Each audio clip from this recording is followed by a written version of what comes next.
Você ainda acha que foi o Robert Neville que salvou a humanidade? Hoje eu vou te mostrar por que o título de Eu Sou a Lenda tem um significado muito mais perturbador do que você imagina. E com um final escondido no DVD que transformou o maior herói do Will Smith no verdadeiro vilão da história. Nesse vídeo, galera, você vai entender o motivo desse filme ter sido muito mais do que um blockbuster de ação. Ele também, sem querer, ajudou a desenhar o futuro dos games e desafiou a moralidade de Hollywood com um final alternativo muito mais complexo e profundo do que a história original. Mas para começar a entender todo esse impacto, a gente precisa olhar para uma Nova York que em 2007 já antecipava o fim do mundo. Se você parar para notar, Eu Sou a Lenda tem uma pegada muito The Last of Us, né, galera? Aquela Nova York abandonada, o silêncio absoluto, a natureza voltando a tomar conta dos prédios e essa mesma estética que a gente amou acompanhar no jogo, que a gente também vê aqui, né? Só que tem um detalhe. O filme, como eu falei, ele é de 2007 e o primeiro jogo da Naughty Dog só saiu em 2013. E não para por aí, galera, dá pra dizer que esse filme é o filho perdido de The Last of Us com Detroit Become Human. Sabe aquela pegada dos divergentes de Detroit, que começam a ter emoções e querem ser livres? Em Eu Sou a Lenda, os Darkseekers também têm essa pegada, esse lado humano escondido. É uma guerra de espécies, né? É o Neville contra eles, bem no estilo humanos versus androides. E guarda essa informação, porque isso vai ser muito importante quando a gente falar do final alternativo do filme. Mas antes da gente entrar na treta dos monstros, vamos dar um passo atrás, porque muita gente esquece ou não sabe, mas o filme ele é baseado num livro clássico do mesmo nome, do autor Richard Matheson, que foi lançado lá em 1954. Esse livro, ele é muito mais cabeça, galera. Ele foca numa pegada mais filosófica de, por exemplo, quem é o verdadeiro monstro da história. E uma curiosidade interessante é que antes do Will Smith,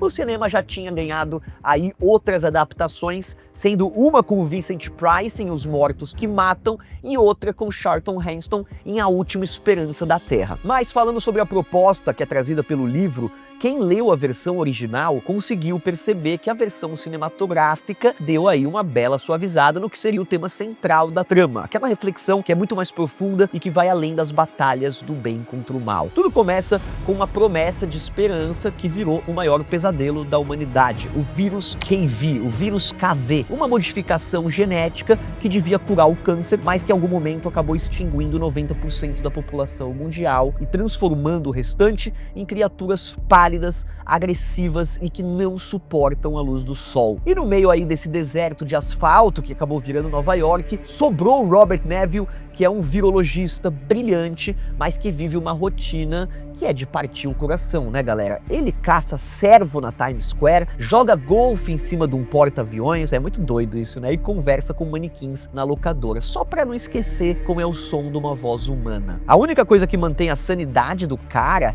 é a Samantha, a pastora alemã, que é o último elo dele com a família que ele perdeu no dia do surto. Cara, tá parecendo eu isolado em casa com meu cachorro. A relação dos dois é a alma do filme, a gente sente o peso de cada noite que eles vão passar escondidos em uma banheira, ouvindo os gritos dos Darkseekers lá fora, enquanto o Neville tenta desesperadamente encontrar uma cura usando o próprio sangue. O problema é que o Neville não vê eles como seres vivos, e sim como bichos, como testes de laboratório que deram errado. E é justamente essa obsessão dele por consertar o mundo que leva aí a um dos momentos mais tristes do cinema naquela época, quando a Sam é infectada e ele precisa sacrificar a única amiga que lhe restava. Meu Deus do céu, eu choro só de pensar. Agora ele é um homem quebrado, galera, no limite do desespero, que acabou sendo resgatado aí por Anna e Ethan, outros sobreviventes que dizem que estão indo pro caminho de uma colônia que o Neville e todo o seu ceticismo não acredita que ela existe, mas como ele tá preso no passado tentando salvar o mundo que já acabou, ele não percebe que a nova humanidade tá batendo na sua porta. Olha que interessante isso. E é aqui, meus amigos, que a história se divide. Se você assistiu o filme no cinema ou na TV aberta, o final que você viu foi o final heróico. Os Darkseekers invadem o laboratório do Neville, ele entrega a cura pra Anna e pro Ethan, protege os dois em um abrigo e saca uma granada e explode tudo, galera. leva tudo pros ares, ele, os monstros e tudo que tava junto. É o encerramento clássico de Hollywood, né? O Hollywood adora isso. O protagonista morre como um Marte. A cura é levada para a colônia de sobreviventes e fica aquela esperança que a humanidade vai ser salva. Por um bom tempo a gente achou que esse era o fim da linha. Uma batalha contra o bem e o mal, onde o herói cumpriu o seu papel. Mas a verdade é que esse final joga fora toda a filosofia do livro original que eu citei lá no começo. É o final que o estúdio escolheu, né? Só que existe, galera, uma outra versão que ficou escondida nos extras do DVD. Olha que legal, que hoje você consegue encontrar facilmente na internet. E meus amigos, esse final muda completamente tudo que você entende por Eu Sou a Lenda. Assim como na versão que foi pro cinema, quando os monstros eles estão destruindo o laboratório, rola um momento de puro simbolismo. O líder dos Darkseekers começa a bater a cabeça na porta de vidro e por um acaso do destino as rachaduras começam a formar o desenho de uma borboleta. Olha isso. O Neville, ele olha para aquilo e depois ele olha para Anna, onde também a gente vê uma borboleta tatuada no pescoço dela. E bem nesse momento ele lembra da voz da sua filha, repetindo uma frase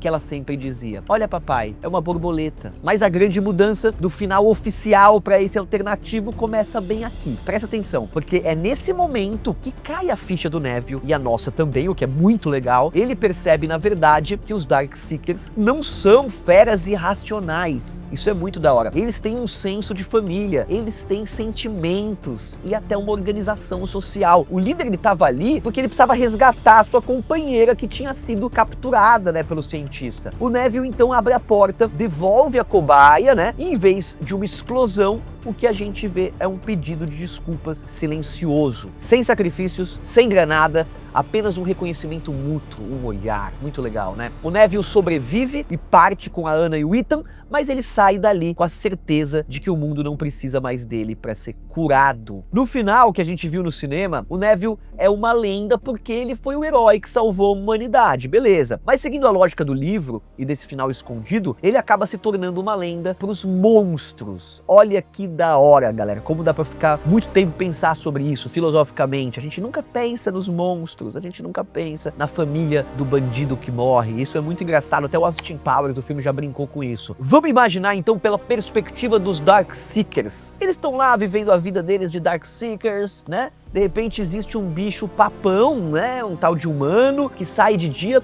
sequestra os amigos dele, leva para um porão e faz experimentos mortais. Para esse novo mundo que nasceu, o Robert Neville é o verdadeiro monstro. Ele é a lenda urbana que assombra o pesadelo dos mutantes. Que viagem, né? Agora, esse final ele se tornou oficialmente canônico.